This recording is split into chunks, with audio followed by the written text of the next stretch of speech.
সমুদ্র, যার মাঝে লুকিয়ে থাকে হাজার রকমের রহস্য।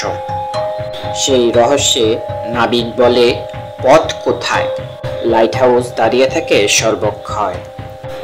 ভূত প্রেত জাদু দিয়ে এই লাইট হাউস নাকি ঘেরা। মানুষ মারা যায় নাকি এই লাইট হাউসের দ্বারা। নাবিক বলে, লাইট হাউসের কাছে যেতে পারলে ভাগ্যবান, বেঁচে ফিরতে পারলে নাকি সৌভাগ্যবান। হ্যাপি মিস্টারেসের আজকের পর্বে আমরা জানবো এমন 5টি অভিশপ্ত লাইট হাউসের, যার ভেতরে লুকিয়ে আছে আতঙ্ক, রহস্য আর বৈজ্ঞানিক বৈশিষ্ট্য। চোখ বন্ধ করবেন না, কারণ অন্ধকারেই লুকিয়ে থাকে ভয়। ঘটনা নাম্বার 1, ওয়েলস স্লেইলিং লাইট হাউস। আঁকাবাঁকা সমুদ্রের তীরে এই লাইট হাউসটি আছে দাঁড়িয়ে। স্থানীয়রা এটাকে বলে স্লেইলিং লাইট হাউস। শোনায় অদ্ভুত না? আলো জ্বালানোর পর যেটা ওটার জানালায় অদৃশ্য মুখ ভেসে উঠে, হাসছে। কিন্তু এটা কিসের হাসি? 1900 সালের এক ঝড়ের রাতে ওখানে 3 জন কর্মচারী হঠাৎ নিখোঁজ হয়ে যায়। দরজাগুলো ভেতর থেকে বন্ধ, খাবার টেবিলগুলো ঠিকই রাখা, দরজা ভেতর থেকে বন্ধ। কিন্তু 3 জন কোথায় গেল উধাও? জাহাজ থেকে দেখা গিয়েছিল তারা জানলার পাশে দাঁড়িয়ে হাসছে। কিন্তু যখন উদ্ধারকারী দল আসলো, দেখলো সেখানে কেউ। তারপর থেকে দেখা যায় জানলার পাশে অদ্ভুত হাসি মুখ হাসছে।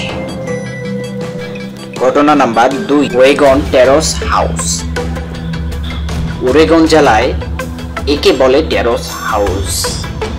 1981 সালে তৈরি হয়েছিল এই লাইট হাউসটি।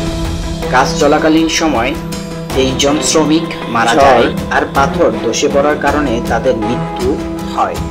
তারপর থেকে আজও জায়গাটি অভিশপ্ত করে রেখেছে। 1934 সালে একজন প্রহরী ডায়েরিতে লিখে যায়, আমি আর সহ করতে পারছি না। ওদের ছায়াগুলো সারাক্ষণ আমার সাথে সাথে থাকে, কানে কানে ফিসফিস করে, আমাকে যেতে হবে। তার মরদেহ পাওয়া গিয়েছিল লাইট হাউসের ঝুলন্ত অবস্থায়।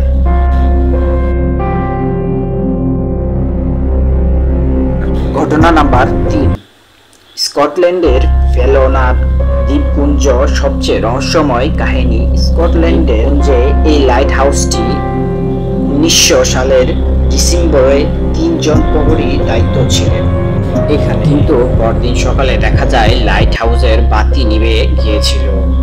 উদ্ধারকারী দল এসে দেখে দরজা খোলা, সবকিছু ঠিকঠাক, শুধু 3 জন নেই।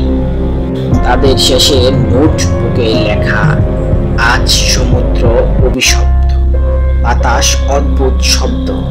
কেউ আর তাদের খুঁজে পায়। কেউ বলে সমুদ্রের দানব এসে তাদের নিয়ে গেছে, আবার কেউ বলে নিজেই সমুদ্রে ঝাঁপ দিয়ে ভয়ে অজানা জায়গায় চলে গিয়েছে। কিন্তু তাদের রহস্য এখনো পর্যন্ত উদ্ধার হয়নি। ঘটনা নাম্বার 4, সঙ্গীতী অভিশাপ। একে বলা হয় সঙ্গীতের অভিশাপ।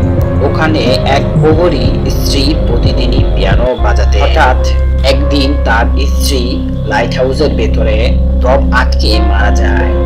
জানা যায় তারপর তার স্বামী ওইখানেই অজানাভাবে তার স্বামীও মারা যায়। তার স্বামীর মৃত্যুর ঘটনা আজও অজানা। এখনো সেই লাইট হাউসের ভেতরে সেই ভাঙ্গা পিয়ানোর সঙ্গীত শোনা যায়। ঘটনা নাম্বার 5,